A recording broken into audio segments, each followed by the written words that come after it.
Hello viewers, आज हम अपने channel chemistry and biology study classes के माध्यम से क्लास 12 केमिस्ट्री के लिए जो पहला चैप्टर ठोस अवस्था है उसका एक नया टॉपिक लाया है, एकक कोशिका।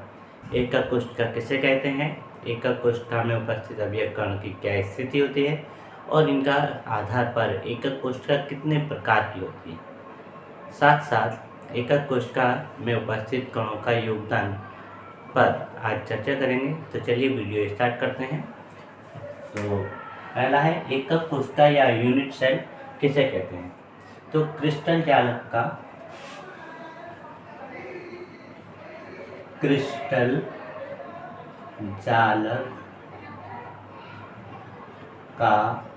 वह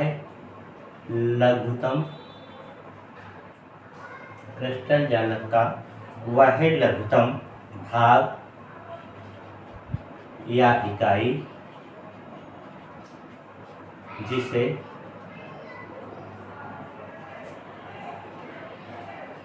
विभिन्न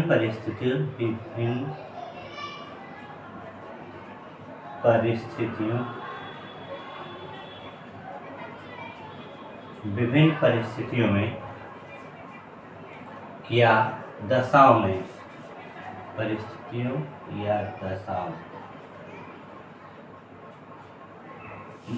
में पुनरावृत्ति करने पर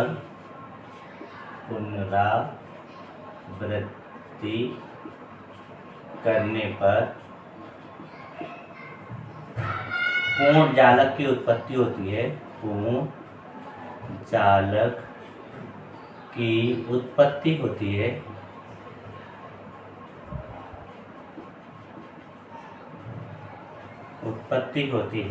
एकक कोशिका कहलाती है। एकक कोशिका कहलाती है। अर्थात जो है किसी क्रिस्टल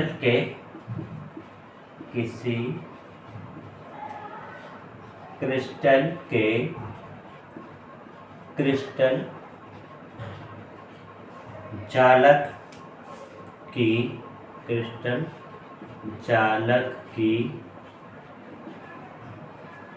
लघुतम इकाई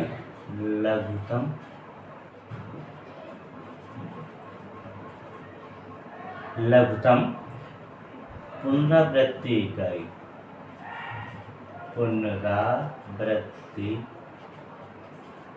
इकाई को एकक कोशिका या यूनिट सेल कहते हैं।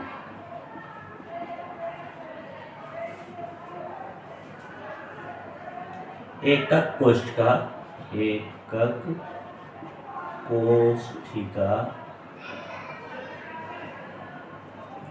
पैरामीटर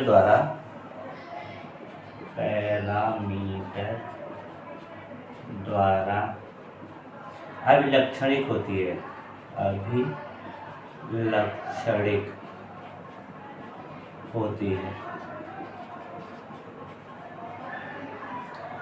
ये पैरामीटर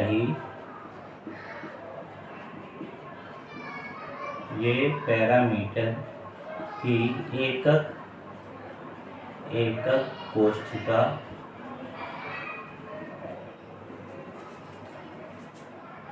की माप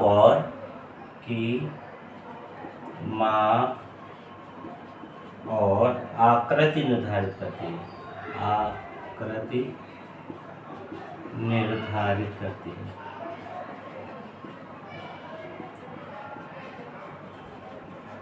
ठीक, तो अब है आपका अभी कणों की संरचना क्या है। एकक कोशिका में अवयवी कणों की संरचना।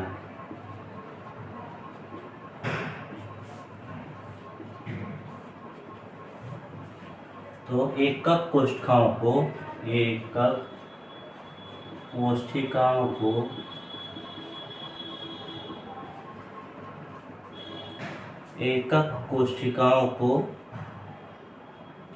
रेखाओं द्वारा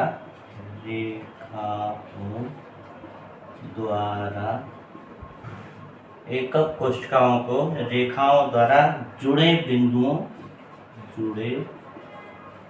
बिंदुओं या गोलों द्वारा प्रदर्शित किया जाता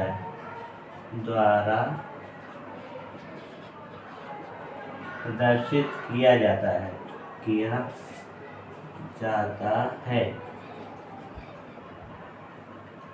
इस प्रदर्शन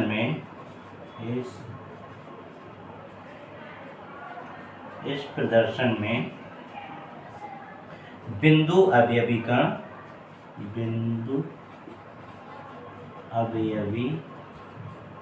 कण ब्रैकेट में अणु, परमाणु या आयन।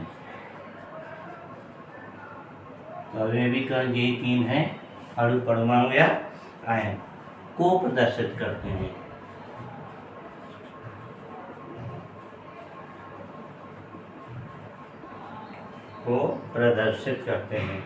जबकि रेखाएं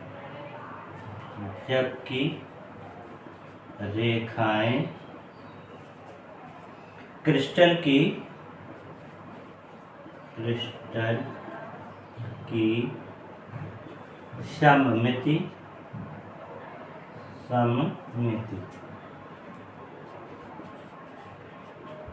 सममिति को दर्शाती है।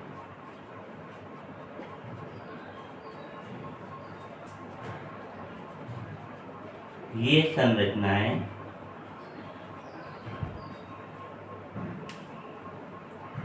खुली श्रृंखला कहलाती है। खुली श्रृंखला कहलाती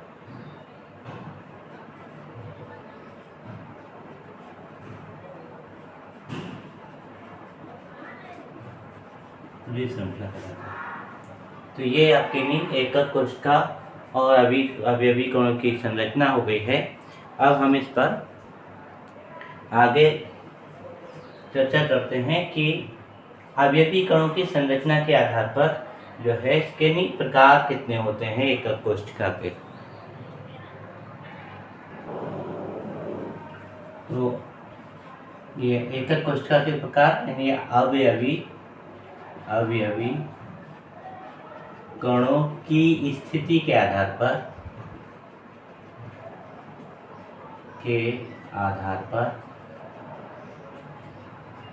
एकक कोशिका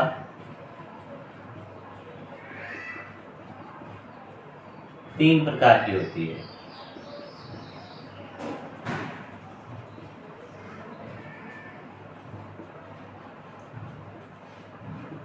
तो नंबर 1 जो है वो है सरल एकक कोशिका।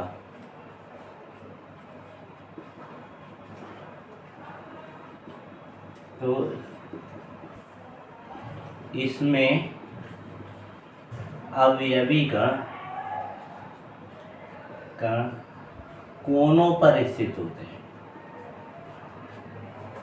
क्रिस्टल के कोनों पर। क्रिस्टल के कोनों पर स्थित होते हैं।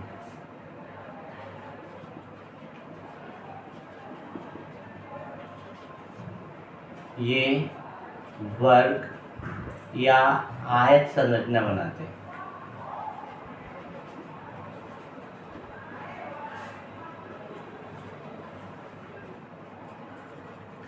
अब जैसे हमारे पास इस तरह का कोई संरचना है तो वर्ग, आयत और साथ में घन की संरचना बनाते हैं।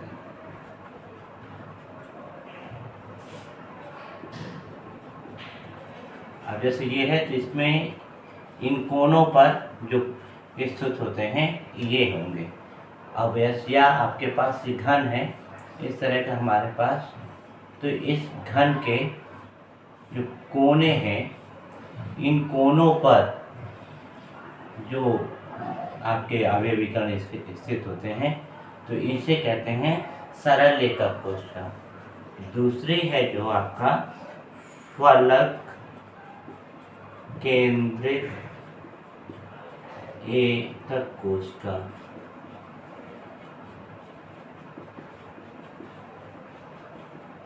तो इसमें अवयवी कण फलक के केंद्र पर स्थित होते हैं। अब जैसे हमारे पास ये वर्ग ही है तो वर्ग में जो है तो इस वर्ग का केंद्र ये हुआ, तो इस तरह से ये बना। अब अगर हमारे पास एक घन है जो कि घन इस तरह का होता है, तो घन के प्रत्येक फलक की बात करें तो घन का ऊपरी पार्ट ये हुआ तो उसका केंद्र ये हो गया, ये साइड वाले फलक ये हुआ तो फलक का केंद्र ये हो गया, ऐसे ही नीचे वाले फलक का केंद्र, ऐसे ही आपके साइड के फलक का केंद्र, ऐसे ही ये बीच वाला जो बड़ा वाला है उसके फलक का केंद्र। इस तरह से इसमें 6 केंद्र होंगे क्योंकि 6 फलक होते हैं। और जो तीसरा जो है वो है आपका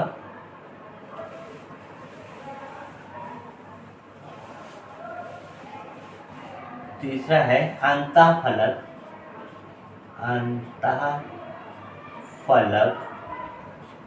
केंद्रित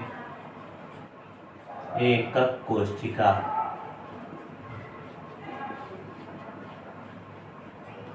तो तीसरे में इसमें अवयवी कण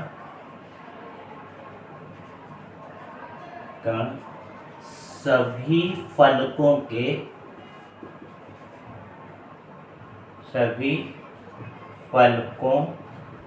के अंतः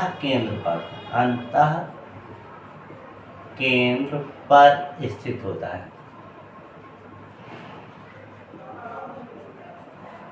अब जैसे हमारे पास ये घन है तो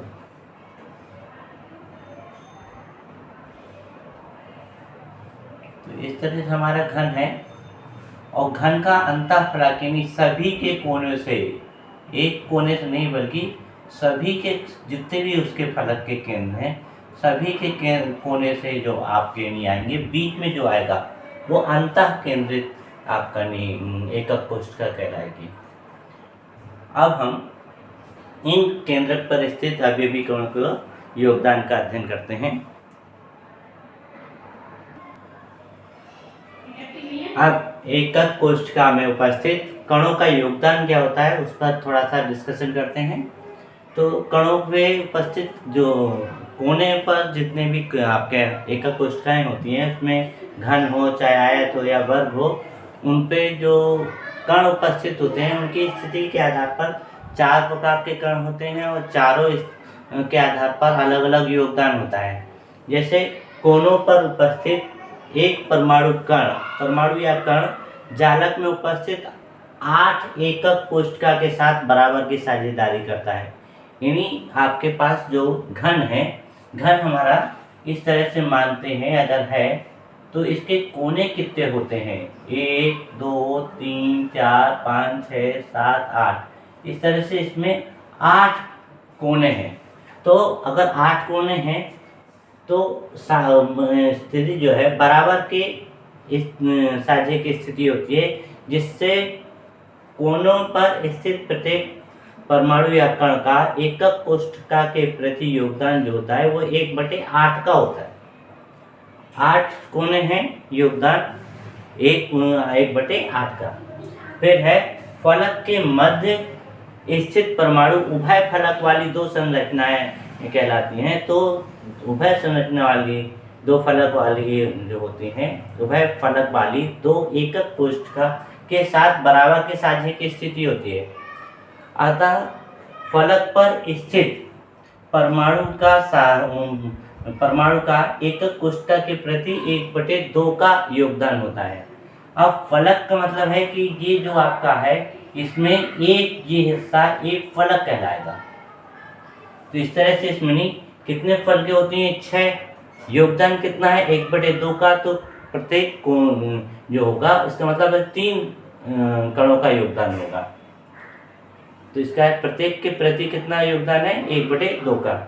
तीसरा पॉइंट जो है कि किसी एकक कोशिका में अंतः केंद्र पर स्थित परमाणु के साझे की जो परमाणु साझा है एकक कोशिका से नहीं होता है। अतः अंतः केंद्र में स्थित प्रत्येक परमाणु का एकक कोशिका के प्रति योगदान कितना होता है? 1। यानी कि सब जितने भी हमने अभी इस तरह से आपका घन बनाया था, इस पे अंतः केंद्र जो है तो वो सब जो है इस तरह से आखिर लास्ट में आया, सभी कोनों से 1 आया। तो कुल योगदान कितना है? 1। फिर है किनारों पर स्थित परमाणु 4 एकक कोशिका के साथ बराबर के साझे की स्थिति में होता है। तो अतः किनारों पर स्थित प्रत्येक परमाणु का एकक कोशिका के प्रति कितना योगदान है? वो है आपका 4 कैसे होगा? उसका यह है कि आपके इस तरह से हमने 1 बताया था तो 1 हो गया। फिर इस तरह से आपके दूसरा जो घन हमने बनाया इस तरह का, तो वो संरचना में 1 ऊपर 2 3 4 तो ये हो गए। तो ये चारों का योगदान कितना है? 1/4। तो इस तरह से कणों की स्थिति के आधार पर इनका योगदान आपने डिस्कशन किया। आज की वीडियो में इतना ही। शेष नेक्स्ट वीडियो में अध्ययन करेंगे। धन्यवाद।